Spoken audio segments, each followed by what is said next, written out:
On April 30th, 2024, the city of Washington, Iowa will be holding a special election to elect a new mayor. And on today's episode, I am visiting with one of four candidates for the city of Washington, Iowa's mayor position. His name is Rob Meyer, and he shares with us his vision for the city and why he thinks he should be its next mayor.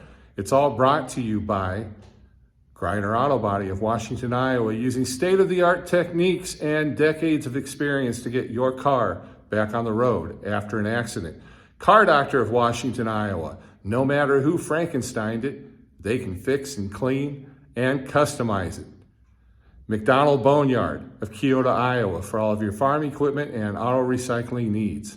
Hinshaw Trailer Sales of Richland, Iowa. You need a trailer, they've got your trailer, and they fix what they sell and don't in their full-time repair shop. Girling Repair of Winfield, Iowa. If your mower is dead, call Fred, your Husqvarna, Aaron's, and Gravely dealer. B&B Propane and the family of Jet Stops present Southeast Iowa Today. I'm John Bain, author of Christie's Journey, The Beat Goes On, and your host. I want to thank the Washington Public Library for the use of their conference room today, and let's meet Rob. Rob, welcome to Southeast Iowa Today. Oh, thank you. It's awesome to be here. Thank you for the invite. I appreciate it. You're quite welcome. I've interviewed your three mayoral candidacy opponents. I can't speak today, but in any case, other folks that are running against you. There you go. And we are here at the Washington Public Library, and I want to thank them for the opportunity to use this conference room. And you got the beautiful backdrop of the city and the Central Park there and around the town square. And it's a beautiful day. It is a beautiful day. So you're running for mayor of Washington, Iowa. I don't have a lot of information on your background, so maybe the folks that are watching already know way more than me, but since it's my program, I'm gonna say, give me a little information about what you do when you're not running for mayor of Washington, Iowa. What I do in my spare time? Yeah. Well, first and foremost, I'll start like I always do with these interviews. I'm a born-again believer, and my Lord and Savior is Jesus Christ. And I'm raising a family on the north side of town. I have a beautiful and wonderful wife, Keverly. And we're raised in a small village. We have 7 children. We live over by the new YMCA on the north side of town. And in my spare time, I do a lot of yard work, lawn care, snow removal. I've done landscaping. My wife and I currently manage apartments on the north side of town. Okay. So we're involved in that quite a bit. Outside of that, we're involved in our local church. We help out there with a lot of events and coordinating things. And we're just involved Sunday morning, Sunday night, Wednesday night. And that's what our family's about. We serve the Lord, and outside of that, we just walk around the community, and we get involved with helping people move to and from the community. We get to be a face of the community. When newcomers come to town, we get the opportunity to speak with them. And it's just been great. I've been here 9 years now. In the last 9 years, there's been a lot of growth as far as community appearance with everything that we're involved in. One of the biggest things that I guess a lot of people bring up when they bring up our church is the live animal Christmas play. I've been to that. It's amazing. It's phenomenal. And most everybody that's in church is a part of that. And my family is fortunate enough to be involved in that, which is another broad spectrum of being able to be interactive with the community. It's awesome. I got to say this, with the number of kids you have and you and your wife, you got enough to handle the church softball team. If we get one started, that would be great. We got enough for the basketball team, that's for sure. There you go. So with all of that, you also want to be mayor at the same time. Yes. What are you thinking? Well, I was raised that, you've always got to keep moving. You always got to be doing something different. And with all that I've done and all the accomplishments I've had throughout life, I'm always looking to try to do something different. What's the next avenue? What's the next chapter of my life? What can I do? I'm leaving behind a legacy for my children. What am I doing to better what's left behind? Am I leaving everything I found better than when I found it? That's one of the goals and why I'm running for mayor, is I think I can make a positive influence and impact on this town. Well, I think that's the most ultimate reason why I'm running, is to bring positivity and influence.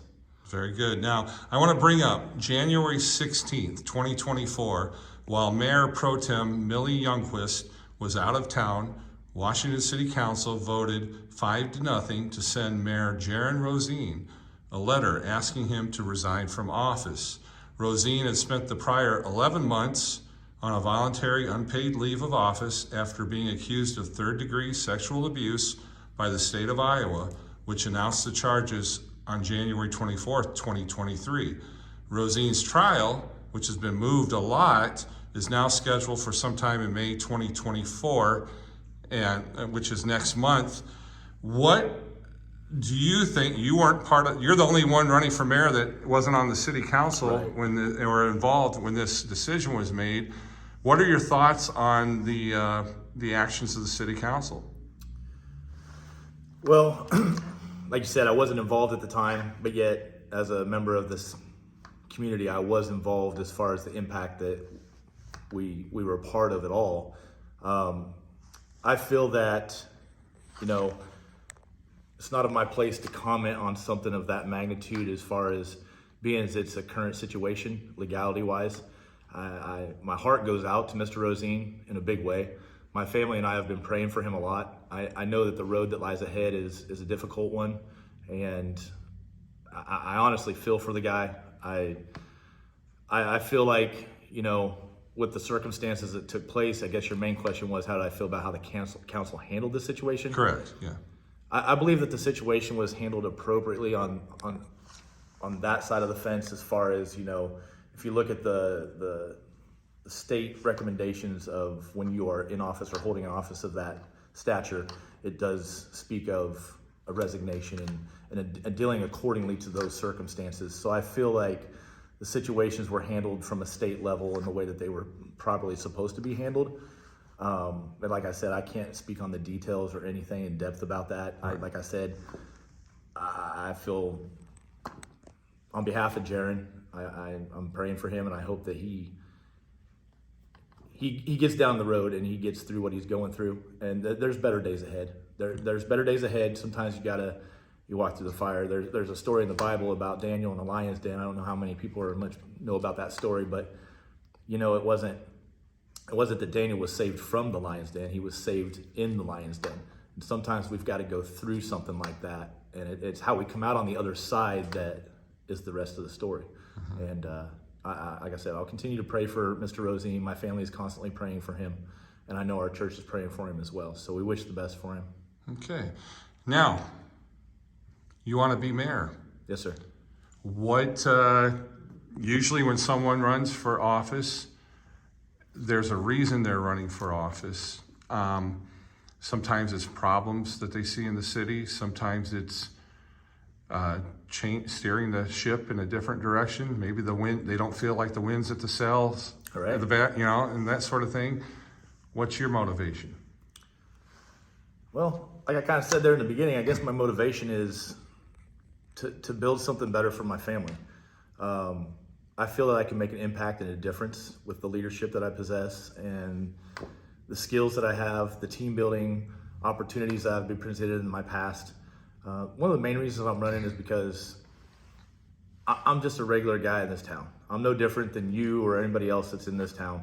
I'm just a regular citizen of Washington, Iowa. I feel that my voice matters. I feel like I can help others feel that same impact. I'm running on being an ear for the people. I'm running on being a voice for the people. I want to be the face for the people. And when people talk, I want them to feel like they've been listened to, and I want them to feel that they're important. It's going to take the entire community to feel an importance. Will we all get along? Will we all agree? Probably not. There's probably going to be situations where we all vary on our decisions, but can we agree to disagree? That's where the fine line is. Can we do that? Can I manage that, and can I bring a level-headedness to the situation? So I guess I'm running on being an ear for the community and being able to listen. If I'm not here to listen and we don't have somebody that's willing to take that on as a role, that's the main objective of this job, is to be a listener, to not only be a listener, but to listen to what you've heard. And then how can I apply that? How can I tap into the resources that are available to me and implement those in a way that, we get things accomplished around here. We get a voice heard, and then we act on it. So. Okay, now April 30th. Yes, sir. 2024, next Tuesday, 6 days from when we're recording this, If you get your message out to enough people, you become mayor of the city of Washington. Once you get sworn in, what's the first thing you're going to do? Take a really deep breath, first of all. Yeah. This has been a fun journey. Uh-huh.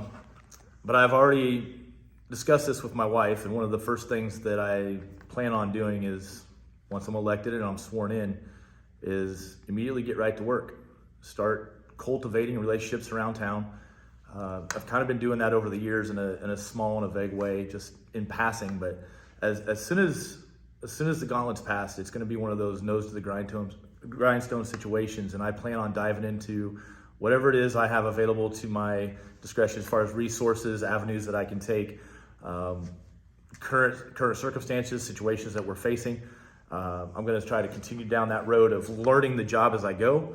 I like the hands-on approach. I mean, there's a lot to learn. There's going to be a few hiccups here and there, and there's going to be a lot of learning process involved. And I've explained to my wife, it's going to take some time on the forefront. Once I get in there and once I have accessibility to the resources, I want to dive in as hard as I can and as deep as I can, because if elected, I feel I owe the city. I owe them for their votes. I owe them for their loyalty. I owe them for everything that I've spoke up to this point. On April 30th, if that comes into fruition and I do get elected, I owe the people that have voted for me no less than to dive in and to do exactly what I said I was going to do, and that's to be a listener, a motivator, and to put the city in the right direction. Now, with the mayor's position in Washington, it's a part-time job.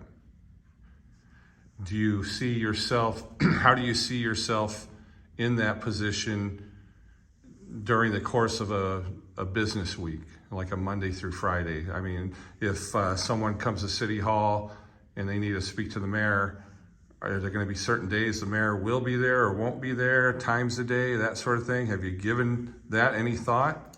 I have thought about that, and like I said, until I'm actually in that position, I'm not quite sure how I'm going to evolve the hours that I'm in office there. I am going to be available. I feel that this will be, yes, I'll be in the office at certain times. Setting those times, what times will I set? I'm not sure. I think I'm going to take a little bit of a survey on, what's the best time slots to be there, to be available for the people. But even though the city, and as you just mentioned, introduces it as a part-time job, I feel that that's not the case. I feel that it's going to be a full-time job. I feel that it's going to be implementing some hours to actually be in the office, to be able to be, I guess I'll say, tied down to one location to be able to be found during certain hours. Right. But outside of that, I feel it's still a full-time job. It's not just going to end just because I leave that office. It's going to extend out into the community. It's going to extend out into going to Walmart. Well, people are going to say, when they see you in Walmart, they're going to say to their little kids, there's the mayor. Right. Yeah. And that wherever you go, you're the mayor of Washington in that scenario. Right. And it's one of those big deals that, over this past few weeks and being involved in this, that's already started to evolve. That's already started to take place. And, I want to be, I'll read something real quick that I read at the candidate debate last night, and I've got it, I actually have this at my house, and I'm going to try to implement it some way that when I do get into the office, that this is in there somewhere. But I have a wall hanging, it's an old picture window, and on that window it says, I quote this from Abraham Lincoln, "I like to see a man proud of the place in which he lives. I like to see a man live so that his place will be proud of him." With that being said, yes, I've experienced that going around town, going to Walmart. That's powerful words right there. It's extremely powerful. If you look at it and you think about it, you're going to become the face of the community. There are going to be kids that look up to you. There are going to be families that they look at you as a role model for their children, for their families themselves. You're somebody that's going to be looked up to. Am I living up to that degree of what I've promised the people? One thing I'm running on that I state, I've heard it, it's been said, multiple people have used it, but the decisions we make today affect our children's tomorrow, or my children's tomorrow. Mm-hmm. Or your grandchildren. But the thing is, I've elaborated on that, and I've used that as a campaign slogan to say that the decisions that we make today affect the people of Washington's tomorrow. So it's not just single and out. It's a whole in general. It's the people. I represent that, and I guess you could label it as a glass house effect.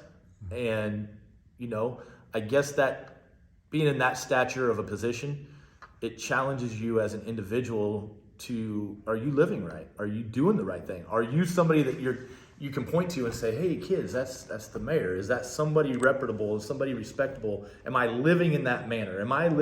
I tell everybody, I'm not political. I'm biblical. And what I mean by that is I base my life on scripture. I've had hiccups in my life. I've had a past. I've lived recklessly. I've had a youth. We've all come from some point in our lives where we were immature. And there's an immaturity and then there's a maturity. And in giving my life over to Christ, that was a huge impact where my life turned around. I started living right. I started doing the right things. I started being somebody not only that I feel like other people could be proud of, but I started to become something that I could be proud of, that my family could be proud of. And with that being a part of my lifestyle now, I extend that to the rest of the community. How am I living for the community? Am I being that example that you could be proud of? Can you look at me and say, man, I look up to that guy. He makes solid decisions. He loves his family. I don't ever see him doing anything, questionable, wrong. How's my lifestyle? How's my integrity?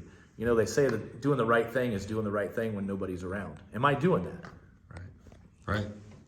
Well, one of the things I want to mention that has come up on March 25th, 2024, city business, City Administrator Deanna McCusker, I said her name wrong, Deanna McCusker, gave a 60-day notice of her resignation. There goes the lights. We're here in the library and in the conference room. We're not moving around. We're not jumping. Right. Otherwise, the lights would stay on. But anyway, let me start over. March 25th, 2024, City Administrator Deanna McCusker gave a 60-day notice of her resignation. How does that affect the daily operations of the city? Well, with not having the political experience and the know-how and the intel of how everything finally runs together at this point, I think that when anybody resigns that's been there, that is an impact person, it's going to have some sort of an influence on the situation. I feel that her resigning, she's got her reasonings behind it, and she has good motives of why she wants to do it, and kudos to her. That's amazing, and she's a wonderful woman. Just in what I know of her and the short times that I've spoken with her, and losing somebody like that is impactful. I guess the next step in that process is, can we find somebody of same value? I know that they've mentioned opening it up to a hiring agency to get somebody to fill those positions in her place. It's always an impact when we lose somebody. And I'm sure as we grow together as a city and community, and I get more involved with this, as people walk away from the table or get involved with the table, it's always different to see somebody walk away from something, because that they've put a lot of investment into it. They've valued it. They've done a great job at what they do, and to see them turn and go the other way, sometimes that's what needs to happen, and sometimes that's, are they bettering themselves? Are they bettering their lifestyle choices? That's what we got to look at that as, not necessarily as a loss to the city as it is, but is it a loss to the city but a positive growth for her? Gotcha. What does her next level of life look like? Okay.